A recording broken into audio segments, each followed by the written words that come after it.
Juniper was 6 years old. Her mom was homeschooling her and working so hard to teach her how to read, but something just wasn't clicking, and her mom was worried that her daughter might have dyslexia. Now, you might be finding yourself in a similar crossroads with your child right now. We know that dyslexia evaluations can run from $2,000 to $5,000. So, is that really necessary? I want you to think about these three factors first, and number three is actually way more common than you might imagine. Number one, has your child had a recent vision and hearing exam? Now, I know you're thinking, I would know if my child couldn't see or hear, right? And in most cases, you probably would, but it is possible that a vision or hearing deficit wouldn't have shown itself until now. Your child might not have any trouble navigating the world around them, but now they're being asked to visually discriminate between lowercase letters that look very similar to each other, and those letters are usually pretty small on a piece of paper or in a book. That's a totally different visual task that's now being asked of them. They can hear enough to understand spoken language and they can communicate effectively, but now you're asking them to discriminate and hear the difference between sounds like I and eh in isolation as you're teaching short vowels. Big difference. Even a slight vision or hearing deficit can impact a child's reading development. But the good news is that these things are so treatable. And once your child gets the support they need, they can make up for that lost ground in the reading department.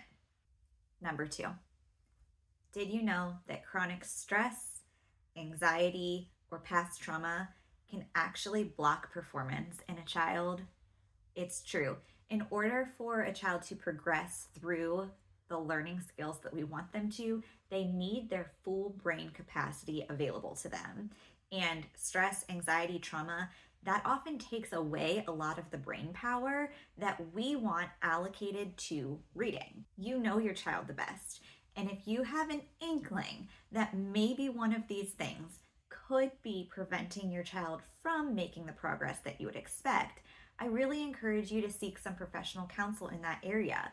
You'll be amazed to see how the reading development can start picking up once some of these other foundational issues are addressed. Even if you address one of these struggles, you're still going to want to help your child make up for that lost time in their reading development, and that's where I can help. I've even worked with a child whose anxiety was stemming from stressful reading lessons with her mom. Once I stepped in and kind of neutralized that high anxiety mother-daughter reading lesson cycle that they had been stuck in, she was finally able to learn efficiently. If you're hearing this and wondering how your child is going to catch up, that's exactly what I help families sort out. Enrollment only opens once a year, so join the wait list below and you will know the moment that it does. Okay, number three. And this is the problem that I see most often as a reading specialist. This is the one that I really want you to dig into if your child is struggling. Before I even chat about this one, I'm going to ask that you would listen with a lot of grace for yourself, because I know that you have made every instructional decision for your child with careful consideration, and you have made the best choice that you could with the information you had available.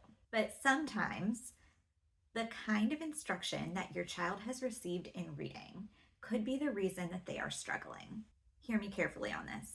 I did not say that their teacher could be the reason that they are struggling. There's a big difference here. I'm going to throw some things out here for you to think about, and I want you to evaluate the system that you have been using to teach your child to read. And if you find that any of these pieces have been missing, it's time to reevaluate. Not because you've done something wrong, but sometimes when we learn something new, it causes us to do something new. And this is just you being a lifelong learner for your child. Ready? Okay. Have phonics lessons been taught in an explicit and systematic format? That means that every skill was taught clearly in an order from the easiest to the most difficult skill. No skipping around, no bouncing back and forth. Finding a new word in one of your read aloud books or in a book that your child is reading and talking about it and learning that word on the spot, that is not systematic and explicit phonics instruction. Next, has reading and spelling been taught together, not as two separate subjects? And has your child been practicing their skills in the context of decodable books, not practicing their reading using leveled readers or the I Can Read series kind of books?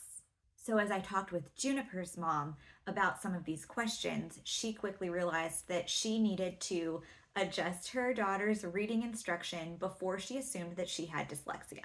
I started working with Juniper and she started making growth like never before. She didn't need a diagnosis.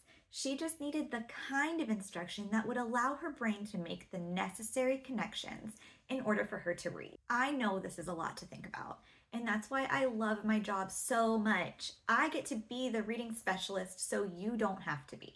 If you're still spinning your wheels about dyslexia, you won't want to miss my next video. Why dyslexia checklists never give you an answer. I'll see you there.